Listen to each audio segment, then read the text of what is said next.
ശൈശവ ദിശയിലുള്ള ശാസ്താവാണ് കുളത്തൂപ്പുഴയിലെ മൂർത്തി. ബാലരൂപത്തിൽ ബ്രഹ്മചാരി ഭാവത്തിലാണ് പ്രതിഷ്ഠ. കൊല്ലം ജില്ലയുടെ കിഴക്കൻ മലയോര മേഖലയാണ് കുളത്തൂപ്പുഴ. 3 വശവും വനമാണ്. കുളത്തൂപ്പുഴ ക്ഷേത്രത്തിന് സമീപത്തുകൂടി ഒഴുകുന്നു കുളത്തൂപ്പുഴ ആറ്. പുഴയുടെ പേരിലാണ് സ്ഥലവും അറിയപ്പെടുന്നത്. കല്ലടയാറ് കുളത്തൂപ്പുഴയുമായി സംഗമിക്കുന്നത് ഇവിടെയാണ്. കുളത്തൂപ്പുഴ കബലയിൽ നിന്നും നദിക്ക് കുറുകെ പാലമുണ്ട്. പാലം കടന്നു ചെല്ലുന്നത് ക്ഷേത്ര കോമ്പൗണ്ടിലേക്കാണ്.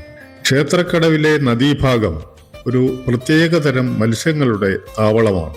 പശുക്കളോളം വലിപ്പമുള്ള മീനുകളുടെ വിഹാരം വിസ്മയകരമാണ്. ദേവന്റെ തിരുമക്കൾ എന്നാണിവ അറിയപ്പെടുന്നത്.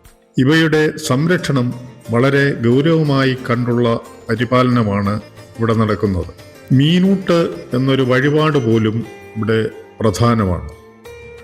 എത്ര വലിയ വെള്ളപ്പൊക്കമുണ്ടായാൽ പോലും വെള്ളം താഴുമ്പോൾ മീനുകൾ യഥാസ്ഥാനത്ത് തന്നെ ഉണ്ടായിരിക്കും.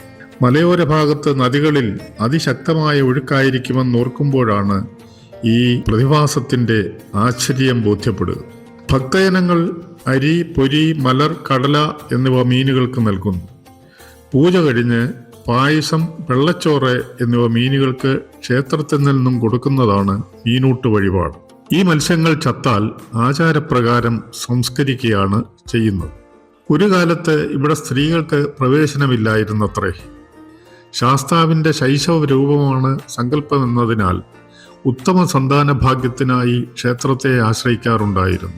ഐശ്വര്യമുള്ള കുഞ്ഞുങ്ങളെ കണ്ടാൽ സ്ത്രീകൾ എടുത്തുകൊണ്ടു പോകുമെന്ന വിശ്വാസത്തിലായിരുന്നു സ്ത്രീകളെ ക്ഷേത്രത്തിൽ വിലക്കിയിരുന്നത്. ശബരിമല സീസണായാൽ ധാരാളം അയ്യപ്പന്മാർ ഇവിടെ എത്തുകയും വിരിവയ്ക്കുകയും ചെയ്യാറുണ്ട്. വിഷുവിനാണ് പ്രധാന ഉത്സവം. 7 ദിവസത്തെ ഉത്സവത്തിൽ കെട്ടുകാഴ്ചകളും മറ്റു കലാപരിപാടികളും ഒക്കെ ഉണ്ടാവും. ഓങ്കാരം മുഴക്കുന്ന ഒരു മണി ഇവിടെ ഉണ്ടായിരുന്നു. നാക്കില്ലാത്ത ഈ മണി വീരമണി എന്നാണ് അറിയപ്പെട്ടിരുന്നത്. തമിഴ്നാട്ടിൽ നിന്ന് ചെങ്കോട്ട, ആര്യങ്കാവ്, തെന്മല വഴിയും കേരളത്തിൽ ഏത് ഭാഗത്തു നിന്നും അഞ്ചലെത്തി അവിടെ നിന്നും കുളത്തൂപ്പുഴയിൽ എത്താവുന്നതാണ്.